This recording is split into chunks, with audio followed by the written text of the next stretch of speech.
What is going on, everyone? This is the Figuring It Out Finance Podcast, episode 119, coming at you on Friday, March 21st. So if you haven't listened to this podcast before, my name is Chris Rickenbaugh, and I'm documenting my journey in real estate and business while also talking a little bit about travel hacking and personal finance. You can find me everywhere on figuringitoutfinance.com, as well as, if you go to figuringitoutfinance.com, you'll find all the links to the podcast wherever you listen to podcasts, as well as my social media.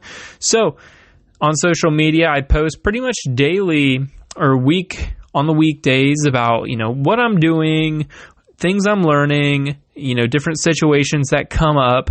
So you can listen to all of that on there and stay updated with me. So this episode, I just wanted to document kind of what has been going on and my week as a real estate investor, because it's definitely been a little bit crazy this week. And, for me, it's really kind of a roller coaster on what the day looks like, because I try to plan out, hey, this is what I'm going to do. Here's how I'm going to do it. And then, okay, I need to run and do this. Okay, I need to make these calls. Okay, this call took 30 minutes when I thought I wasn't even going to get a call today. So, and then problems come up. So I just wanted to even document what this entire week looked like, because it started on Sunday. So Sunday we had my second flip. We were getting ready to close. We've been under contract, got delayed a week. We had to send a plumber out on Sunday night to be able to get this one little plumbing thing fixed, because it wasn't going to pass inspection and they weren't going to be able to close until we did it.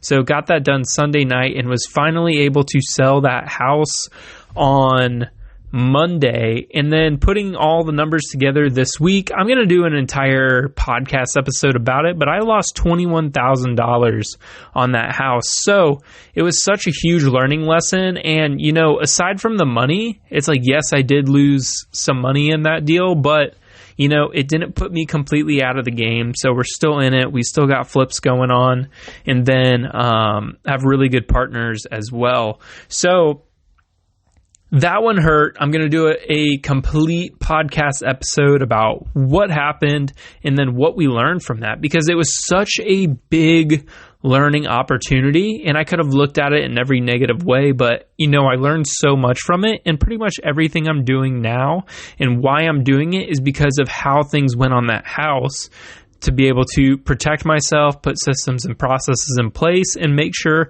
that doesn't happen again. So got that house sold on Monday, looked at the numbers and, hurt a little bit, but, at least we have it off our plate. So moving on to Tuesday, the eviction. So we've been doing this, it's about to go on month 4 of trying to get this lady out of the house. So here is the situation, and this is going to be another podcast episode all in itself. So we have a lady who's been living there and was losing the house to foreclosure. So she sold it to this guy's LLC. So the LLC then put her on a month-to-month lease, and there was no rent stated anywhere on that contract, because what their business is to be able to, catch up their arrears and then be able to sell that house for a profit. So, or wholesale it. So what they did was she sold it to this guy's company, and then the company actually had been dissolved. So with that company being dissolved, everything with that company's name on it then becomes false. So then they redid the contract to the person's name, who then sold it to New Western, who then did a double closing on the same day to be able to sell it to me. So the problem is we didn't understand that full chain of title and understand how this got from here to there, the different names. Now we do. So we finally got all of this in line, and then we're going to be able to present it. And now she has a lawyer help. So they're like, well, we just got acquainted today, so we need to push this out another week and a half. So something we thought was going to be able to taken care of on Tuesday is now going to be pushed out to next week. So that'll be about 2 weeks out from when I can really talk and break down all of that process and what happened, how we got them out, and, the solution. So stay tuned on that. So it's been a little bit busier these last 2 days. And then today, on this Friday, I walked 5 different houses today. So super, super busy day. And then on my current flip, so we've been having a deal with the energy company. So they randomly sent me a text saying they're going to turn off my power and unhook it from the house. And we're like, well, none of my team called and said that. And then it's like, hey, we need the water on. So we called the water out. Oh, it looks like something's still on. So it's like, we can't turn it on for you. So we're dealing with that. Then we go back to the energy company and do this. And then we find out the past tenant is looking to get his shed removed, and they needed to take down the power line to be able to get that shed out.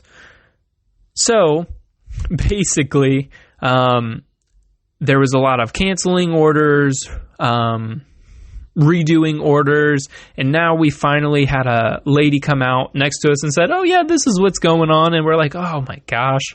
So we've had to be able to turn all of that around, and finally got it situated now. Same with the water, but through all of this is communication. So if I would have known from the tenant that he was needing to take down the power, I wouldn't have called Duke Energy and needed to do any of that. And then with the water, it's just being able to communicate with my contractor about what's going on, because we should have had the house painted by now. But because we didn't have power and we didn't have water, we weren't able to do any of that. So now it's just delaying our entire process and what we need to do by probably a couple days. So next week we should have the house power washed by today, maybe tomorrow on a Saturday. That should be pretty quick, and then the house is going to get painted, and then the windows and doors are then going to be going in. So it'll be a quick chain of events. So that house is going to look completely different. We have a little bit of a better layout, and then we can really get cracking inside on the house. So, super exciting stuff, super busy, finally, not just having to worry about one little flip, losing $20,000, but, we're progressing in the right way. We have things going on, and you're going to be able to listen to it all here on the Figuring It Out Finance podcast. And just a heads up, so the podcast is actually going to be getting a different name here in the very, very near future. And I'll be able to have a podcast episode breaking that down, so you'll be able to, find all of the new social media channels and what is going on and why I'm making that switch. So thank you for tuning in for this episode of the Figuring It Out Finance podcast. My name is Chris Rickenbaugh, and I will see you on the next one.